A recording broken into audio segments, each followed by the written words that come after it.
Lunch का time हो गया, खाना खाने जाता हूँ। अरे हिमांशी, रोशन, तुम लोग?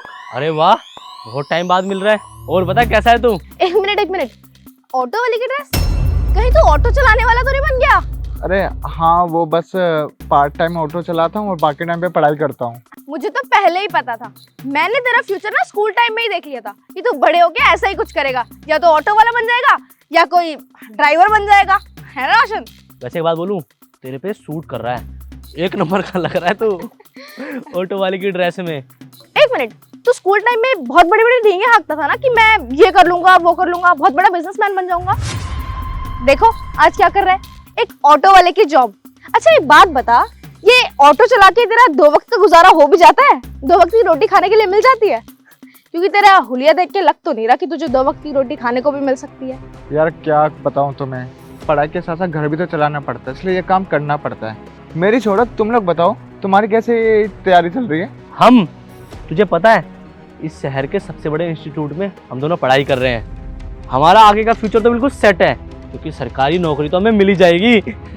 और तुझे पता है जिस इंस्टीट्यूट में हम लोग जाते हैं ना पढ़ाई करने, उस इंस्टीट्यूट में जाने के लिए बहुत ज्यादा फीस चाहिए होती है, जो कि तू ये ऑटो चला के तो अफोर्ड कर नहीं पाएगा। और रही बात तेरी पढ़ाई करने की, तो तुम जैसे गरीब लोग ना हमारे अमीरों के इंस्टीट्यूट में जाके पढ़ाई कर ही नहीं सकते हो, क्योंकि तुम्हारी औकात ही नहीं होती इतने महंगे इंस्टीट्यूट में जाके पढ़ाई करने की। इतनी महंगी फीस लाओगे कहाँ से, खुद को बेच के? अच्छा ये सब रोना धोना छोड़, तू ये तो बता तू अब कर क्या रहा है, पढ़ाई वढ़ाई का क्या है? स्कूल टाइम में तो तू बहुत पढ़ाकू था, मुझे लगा कि किसी अच्छी पोस्ट पे होगा।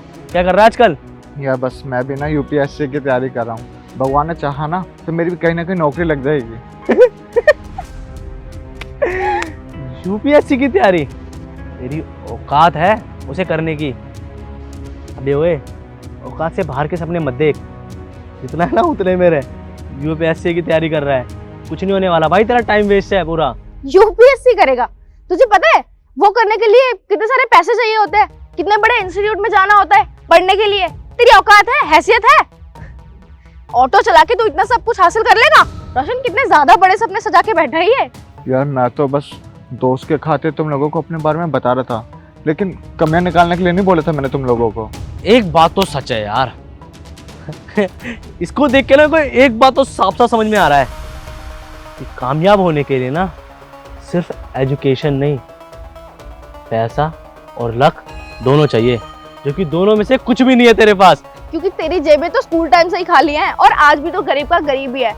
कुछ नहीं उखाड़ा तूने बड़े होके, बस एक ऑटो वाला बन गया है। अरे यार कोई बात नहीं, तू निराश मत हो, तू हमारा दोस्त है, हम ऐसे कैसे छोड़ देंगे तुझे ना। हम अपने ऑफिस में प्यून या ड्राइवर की जॉब दे देंगे। ऐसा है? बहुत हो गया तुम लोगों का, अपना ऑफर ना तुम अपने पास रखो और जाओ यहाँ से। नहीं करनी मैंने तुम लोगों से बात। हम तो तेरा भला ही चाह रहे थे, लेकिन लगता है तू ये सब चाहता नहीं है। छोड़ रोशन, हम किससे खड़े होकर बहस कर रहे हैं, अपना भी टाइम वेस्ट कर रहे हैं। चल हम चलते हैं, वरना हम इंस्टीट्यूट के लिए लेट हो जाएंगे। सही कह रही है तू, बाद में मिलते हैं।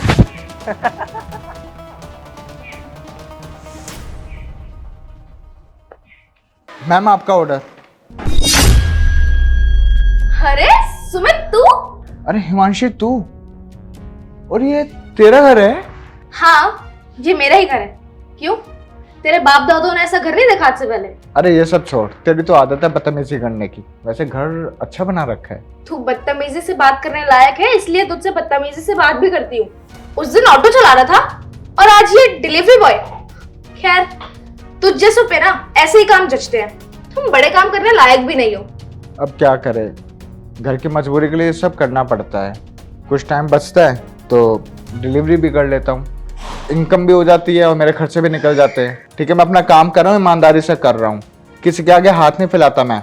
और ना मेरे पास तुम्हारी जितनी दौलत है कि मैं आराम से बैठ के खाऊं। काम करना पड़ता है मेरे को, और ना मेहनत की खाता हूँ मैं, ना कि भीख मांग कर। अबे ओ, तू अगर फुटपाथ पे बैठ के भीख भी मांग लेगा ना, तो भी इन सबसे ज्यादा कमाई कर लेगा। ओ मैडम जी, अपना ज्ञान ना आप अपने पास रखो। मेरा काम था ऑर्डर देना, ऑर्डर दे रहा हूँ, पकड़ो इसके। हाँ हाँ दे मेरा ऑर्डर, समझा भी मैं किस पागल को रही हूँ। अब ना निकल मेरे घर से अपनी एक गंदी शक्ल लेके, और दोबारा मेरे घर के आसपास भी मन नजर आ रही हूँ। चल निकल।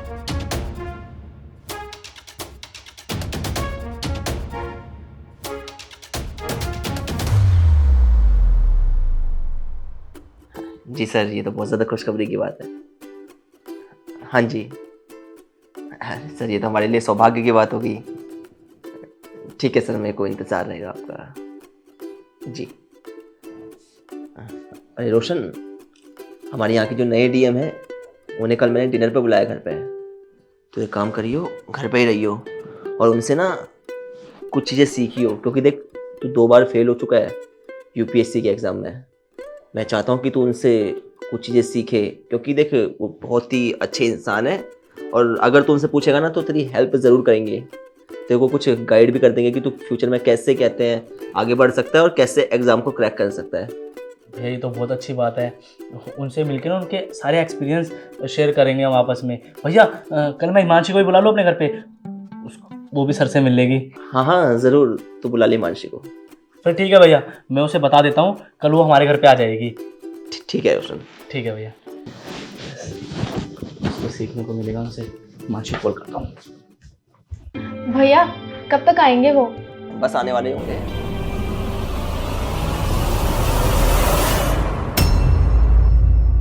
सुमित तू?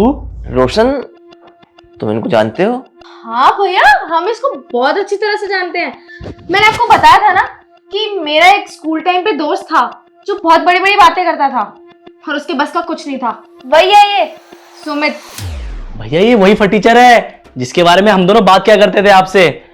अब एक बात बता, तू यहाँ क्या कर रहा है? फटाफट यहाँ से निकल जा, तुझे पता है यहाँ बहुत बड़े ऑफिसर आने वाले हैं। चल निकल। रोशन, ये कैसे बदतमीजी से बात कर रहा है तू? तेरे को पता है जिस ऑफिसर की तू बात कर रहा है वो ऑफिसर यही है, मिस्टर सुमित, हमारे डिस्ट्रिक्ट के नए आईएएस ऑफिसर। ये डीएम कैसे हो सकता है भैया? इससे अच्छा एजुकेशन हमने ली है, अच्छे इंस्टीट्यूट में हम जाते थे, फिर ये ऑफिसर कैसे बन सकता है? भैया ये तो एक टाइम पे ऑटो वाला था, डिलीवरी बॉय था, ये कैसे हो सकता है आईएएस ऑफिसर? अपनी मेहनत से। हाँ, मैंने डिलीवरी बॉय का काम किया, ऑटो वाला था मैं, लेकिन साइड बाय साइड मैं अपने गोल पर फोकस करता रहा। मैंने मेहनत करी, मैंने लगन से लग गया पढ़ाई में और मैं आज यहाँ पर हूँ। आप लोग मजाक उड़ाते रहे और मैं अपना काम करता गया। मेरी जिंदगी का एक ही मकसद था कि मैं लोगों को दिखा सकूं कि अच्छे इंस्टीट्यूट में जाने से तरक्की नहीं मिलती, बल्कि लगन और मेहनत से तरक्की मिलती है, चाहे इंसान कहीं भी वो मेहनत कर रहा हो। और देखो, उसी तरह मैं मेहनत करता गया और मेरी मेहनत रंग लाई और आज मैं इस पोजीशन पे हूँ। बिल्कुल सही कहा सर आपने। इंसान की ज़िंदगी में मेहनत का बहुत बड़ा रोल होता है। साथ ही साथ सर मेरे को ऐसा भी लगता है कि कहीं ना कहीं इंसान की ज़िंदगी में उसके अच्छे स्वभाव का भी बहुत बड़ा रोल होता है, क्योंकि कई बार क्या होता है ना, जब हम किसी के साथ अच्छे से बिहेव करते हैं तो कहीं ना कहीं हमारे लिए मदद के 100 साधन खुल जाते हैं। और दूसरी ओर क्या होता है कि जो इंसान हर किसी के लिए अच्छा सोचता है उसके पास इतना फालतू का वक्त नहीं होता कि वो दूसरों की बुराई करने में उस वक्त को गवाए या फिर दूसरे को नीचा दिखाने में उस वक्त को गवाए। रोशन, हिमांशी, जिस वक्त में तुमने सर का मजाक बनाया, सर को नीचा दिखाया, उस वक्त में अगर तुमने मेहनत कर ली होती ना तो शायद आज तुम अच्छे मुकाम पे होते और किसी डिस्ट्रिक्ट में तुम भी डिस्ट्रिक्ट कलेक्टर होते। रोशन, हिमांशी, जिंदगी में कई बार सिर्फ पढ़ाई ही मैटर नहीं करती, इंसान का व्यवहार बहुत ज़्यादा मैटर करता है। और मुझे खुशी है कि तुम दोनों का सिलेक्शन नहीं हुआ। तुम्हें पता है मैं ऐसा क्यों कह रहा हूँ? मैं ऐसा इसलिए कह रहा हूँ क्योंकि जिस पद की तुम तैयारी कर रहे हो उस पद की अपनी एक गरिमा है। उस पद पे जो बंदा उपस्थित होगा, उस पद को जो बंदा ग्रहण करेगा, उसका स्वभाव अच्छा होना बहुत ज़्यादा ज़रूरी है, क्योंकि उससे कई लोगों के बीच में उठना बैठना होगा, आम जनता के भावों को समझना होगा। और उस पद के लिए वही इंसान बिल्कुल परफेक्ट होगा जिसके व्यवहार में नम्रता होगी, जो दूसरों के दुख दर्द को समझेगा। और मुझे बड़े अफसोस के साथ ये कहना पड़ रहा है कि तुम दोनों को दूसरे के दुख दर्द से कोई फ़र्क पड़ता ही नहीं है। इसलिए जहाँ तक मेरा पर्सनल मानना है, तुम दोनों इस पोजीशन को डिज़र्व भी नहीं करते हो। लेकिन मैं उम्मीद करता हूँ कि सर के स्वभाव से, सर की मेहनत से तुम बहुत चीज़ें सीखोगे। सही कह रहे हो भैया, हमने कभी पूरी लगन के साथ मेहनत की ही नहीं, हमेशा लगता था कि इंस्टीट्यूट में जा रहे हैं तो अच्छे मार्क्स तो आ ही जाएंगे, क्या पता हमारे को नौकरी भी मिल जाए अच्छी। पर एक बात समझ में आ गई है कि पैसा इंसान को काबिल नहीं बना सकता। इंसान को काबिल उसकी काबिलियत और उसकी मेहनत ही बना सकती है। हमसे बहुत बड़ी गलती हो गई है, हमें माफ़ कर दो भैया।